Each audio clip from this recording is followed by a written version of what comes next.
Eu quero aqui o Cadengue, direto da 17ª Delegacia de Polícia, que investiga o caso. Cadengue, é com você, meu irmão. Pois é, Fred Linhares, a gente segue aqui em frente à 17ª Delegacia em Taguatinga, acompanhando a investigação desse caso, esse ônibus que capotou na BR-070. Lembrando que é um caso tratado pela polícia como homicídio doloso, não é acidente. Segundo a própria investigação, foi sim um crime de assassinato cometido pelo motorista e pelo dono da empresa. Mas aqui na Record a gente escuta todos os lados, a gente faz questão de ouvir todas as versões. Por isso, o pessoal está aqui ao meu lado, um pessoal que é conhecido da família, é da família também do Alexandre e do Felipe, que é o pai, né, do motorista, que seria então o Felipe, segundo o depoimento, também o proprietário da empresa. E ao meu lado está a Agatha Stephanie, ela que é ex-funcionária da Iris Tour, né? Isso que é uma empresa que já fazia essa viagem há alguns anos, né? A empresa responsável por essa viagem lá da cidade de Coelho Neto, no interior do Maranhão, e que estava vindo para o Distrito Federal novamente. Bom, primeiro agradecer, viu, Agatha, por você conversar com a gente ao vivo, porque você trouxe, claro, agora uma outra versão da história. E a gente está aqui para ouvir todos os lados. Primeira coisa, essa versão da própria Polícia Civil e a investigação, porque tanto o Alexandre Henriques quanto o Felipe Alexandre vão ser indiciados por homicídio doloso, ou seja, um crime onde eles sabiam que o ônibus estava completamente irregular e, segundo testemunhas que estavam no ônibus, eles fugiram dos fiscais da ANTT. Vocês concordam com isso? Não, a gente tem vídeos e provas, né, que Felipe Alexandre, nem Felipe Alexandre, nem o Alexandre, eles tentaram fugir da ANTT em momento nenhum. Tem até um vídeo que mostra que realmente a ANTT, ela tá gravando e passa num pardal de 40 km/h e passa a menos, né? Então, realmente, já tá aí a justificativa de que eles não estavam em alta velocidade.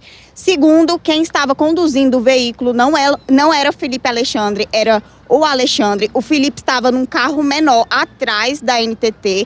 A gente também tem prova, a gente tem vídeo.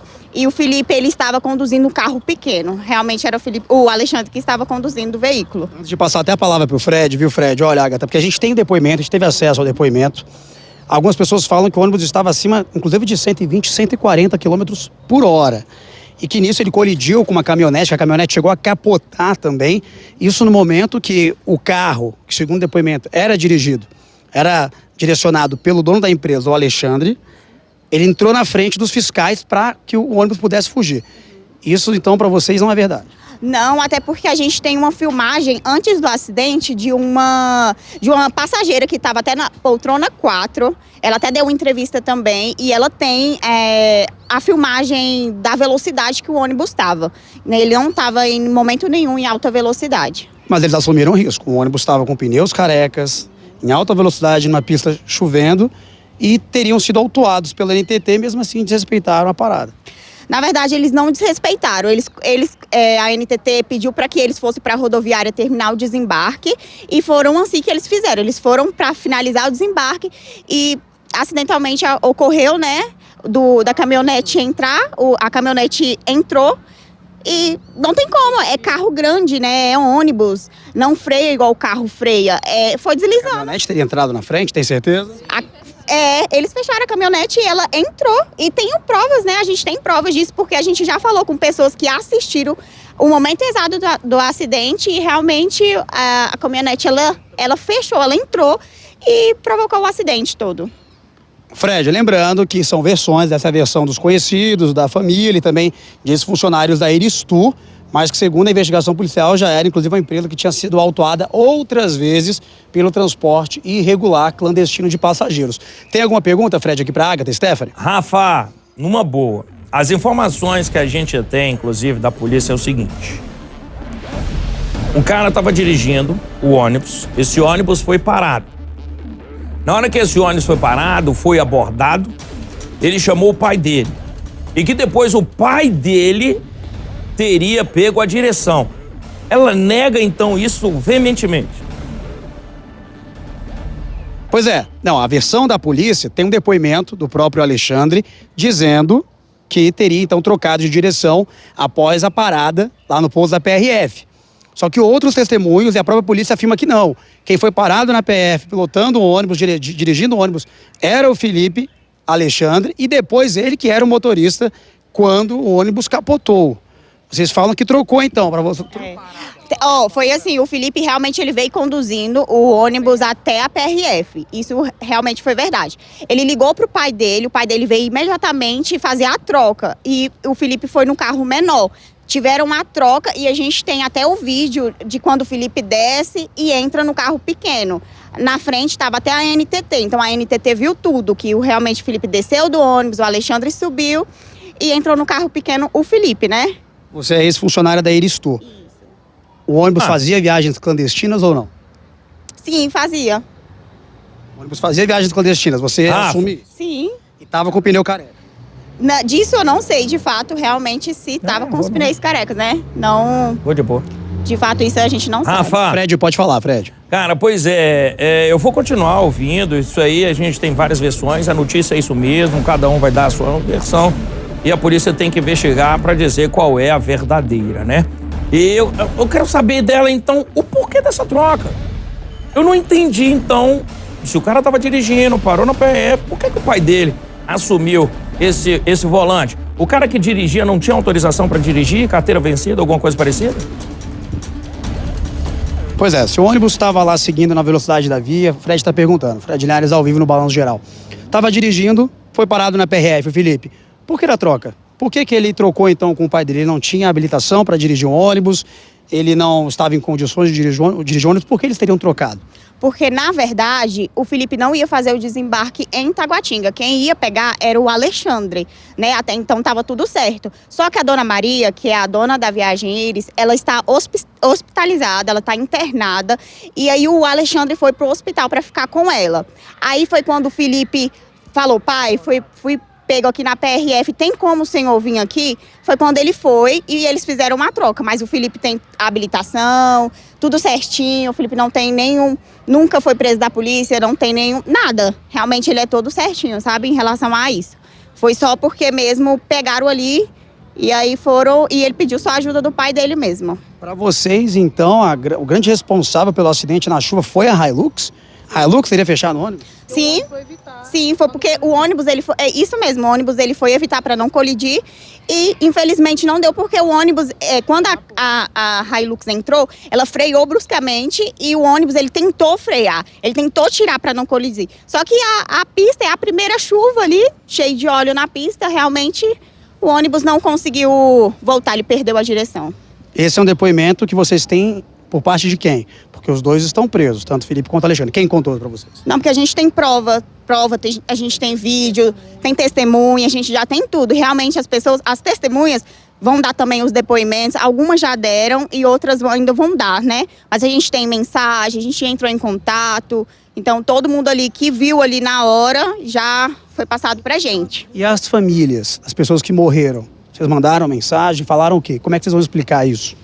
Infelizmente, em relação a isso, a gente não tem notícias, porque até então o advogado pediu pra gente não entrar nisso, porque quem é o responsável é o Alexandre, né, que é o dono da empresa, mas a dona Maria, então, realmente a gente não, em relação às famílias ainda, não tem nenhum posicionamento. O advogado seria, inclusive, filho também do Alexandre, não é isso? Não.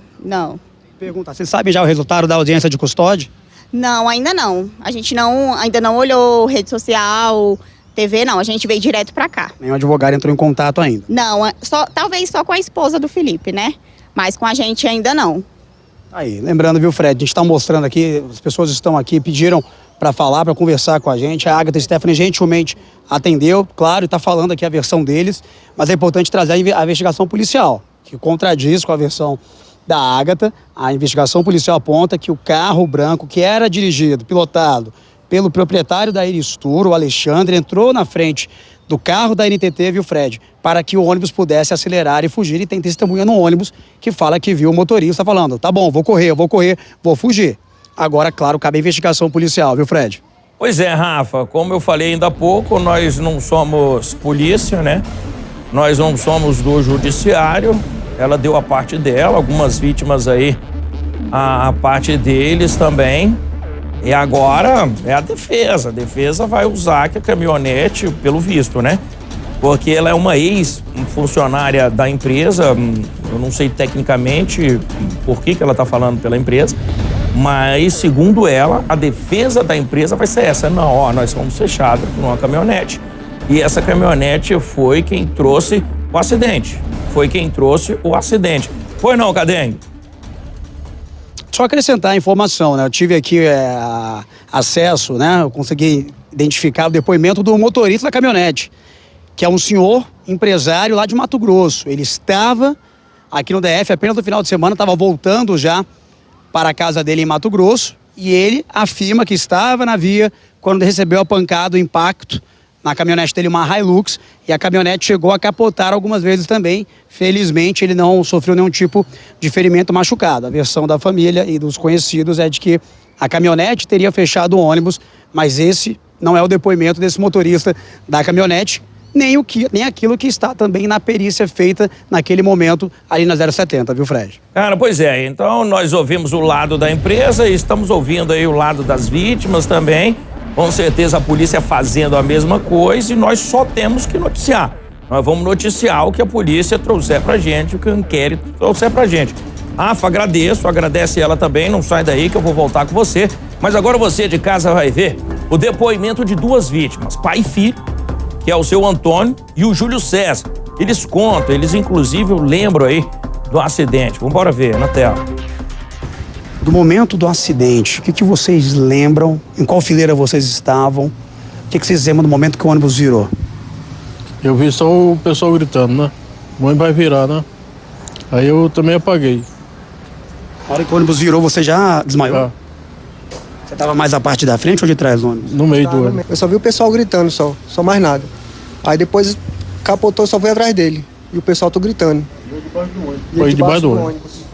E você na hora, o ônibus estava muito rápido mesmo? Realmente tava. Acelerou de uma hora pra outra. Acelerou. Ele acelerou mais do que ele já estava na viagem. Era. Acelerou mais que ele tava na viagem. Muito, muito. Você recorda se o motorista chegou a mudar? Ou se era o mesmo motorista que parou na PRF? A gente não observou bastante, entendeu? Não observou. Eu sei que, provavelmente, tinha um cara dentro do ônibus, né? Que era outro motorista. Tinha. Que era o moreninho. E no momento que ele parou na PRF, vocês ficaram dentro do ônibus, ninguém entendeu o que estava acontecendo? Dentro do ônibus. Pediu só o documento, né? A identidade de todo mundo para entregar para PRF. A PRF pegou o documento de todo mundo. O caso era a NTT, né? Era, pegou de todo mundo e não entregou. Aí, da hora pra outra, ele fez a ultrapassagem, né? Aí começou a acelerar. Aí a gente não tava nem sabendo o que ia fazer. Aí foi na hora que capotou, entendeu?